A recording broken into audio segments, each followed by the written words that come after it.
up, family? Welcome to another episode of the MySpace Effect, Building Influence and Impact. I'm your host, Herschel M. Peters. I want to thank you for joining me tonight for another episode as we continue to build influence, impact through real conversations that help us think, grow, and ultimately lead better. Tonight, I want to talk about something that we all need, but probably don't always manage well, and that is friendship. Friendship. We got a lot of people that talk about the purpose and the calling and vision, but few really talks about the people attached to it, and because the truth is the wrong people can delay the right purpose. So this episode isn't necessarily about cutting people off. It's more so about filtering who gets access, because not everyone who claps for you publicly is cheering for you privately. And so I really want to unpack this. I think tonight I'm going to call this Friendship Filters. Choosing connection without compromise.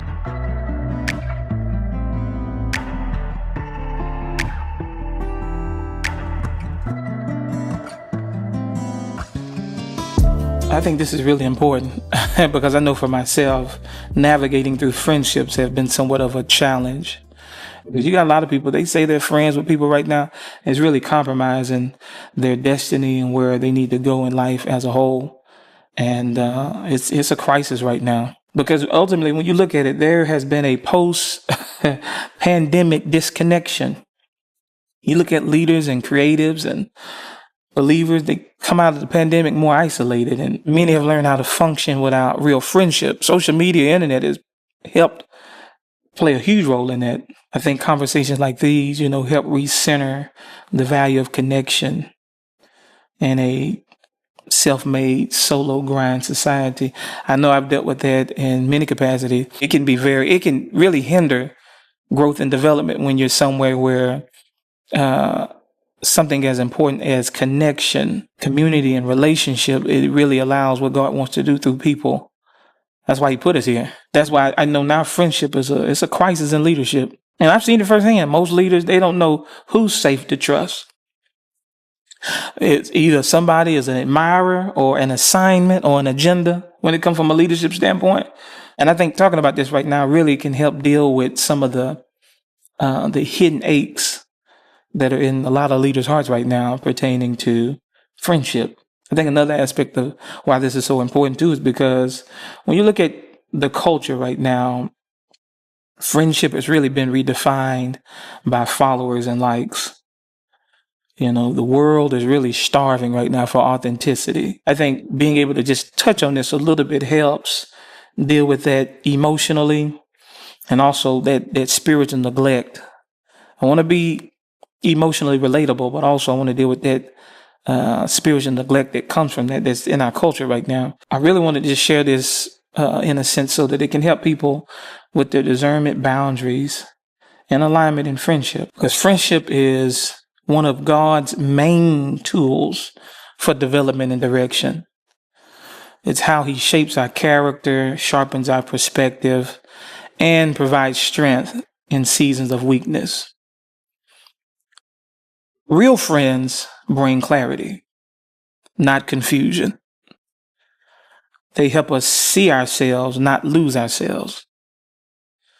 So the purpose of friendship is really ultimately to multiply strength, wisdom, and accountability, not just comfort. So when you look at it from that capacity, what I'm basically saying from a practical sense is that every friendship should either pour or position you.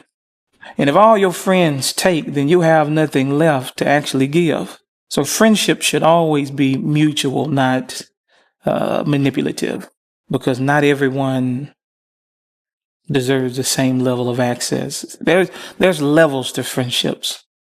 I think some people don't realize that and understand that. And I've had to learn that through trial and error.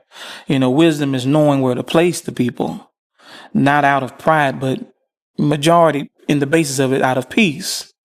Yeah, it's not a pride thing, it's a peace thing. And so I want to give you 3 levels of friendship. Number 1, acquaintances. That is, people you know of but don't know deeply. You keep it cordial, not confidential. Number 2, associates. People you may work with or collaborate with, but you don't necessarily confine in. And then lastly, number 3, allies. People who carry your heart, not just your habits. These are the people that mostly be in your inner circle. This is really important because some people love your light. They love the light. What if a person comes in and light up a room? They love all of that. What they bring to the table. I usually call it privileges and benefits, but some people have an aura that just lights up a room. Some people love your light, but they can't handle your shine, and that's why your discernment is your first defense. And that's why I'm sharing and talking about this from a practical capacity, because it's really vital in this day and time. That song, Friends, how many of us have them? Friends. Oh, man. But anyway, let's move on. One you can depend on. Anyway. You have your levels of friends, and then you have your type of friends. Not all friends play the same role. And that's okay, because the key to it all is identifying the role before you assign the title. You have 4 common types of friends. Number 1, purpose pushers. These people challenge you to grow. They're not necessarily intimidated by your potential. And then number 2, you have comfort companions. They love you, but not necessarily may stretch you in a sense. So you have to be grateful, but also stay aware. Stay woke!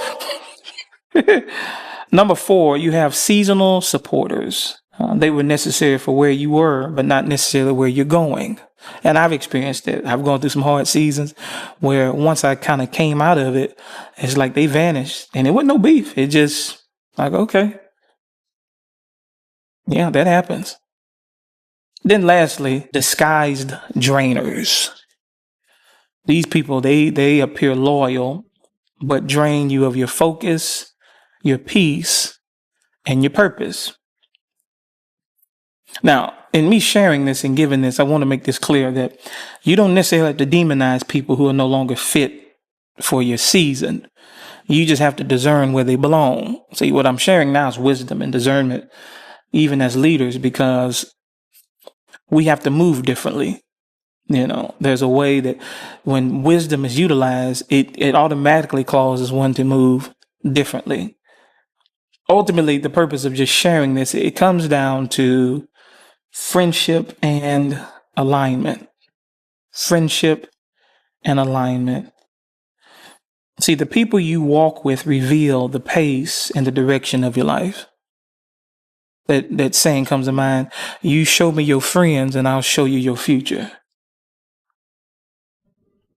The wrong friendships can keep you in circles, and the right friendships can launch you into destiny. So if you're always the one apologizing, explaining, and carrying the weight of the connection, you might be trying to keep something alive that God really has allowed to die. So when I talk about friendship and alignment, see, alignment is protection. Friendship is a gift. But watch this. Every gift must be stewarded, not just received. Must be stewarded, not just received. The older I get, the more that I realize that friendship isn't about who's around you the most. It's about who's rooted in your growth. I'm going to say that again. It's not about those who's around you the most. It's those that are rooted in your growth. Because some friends clap for your past, but few can celebrate your evolution. So with all that being said, what I want you to take from tonight is, friendship should fuel you. It shouldn't drain you. And real friends sharpen you. Real friends correct you in love. And real friends make you feel seen and not used.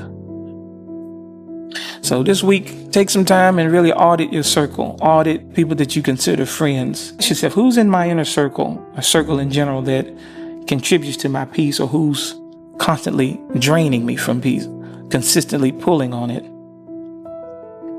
because we cannot trick ourselves into accommodating anyone's else's comfort. So boundaries don't mean betrayal. They just mean maturity.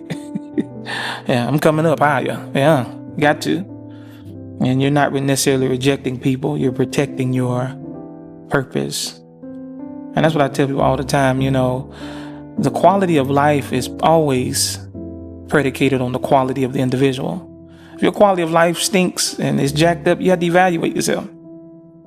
Because the higher you go, the higher the quality of life and things around it, it comes on higher too, as well. So if this is home, share it with somebody who's been reevaluating their circle. I think ending the year out it's really important to do that. Really evaluate some things going into 2026.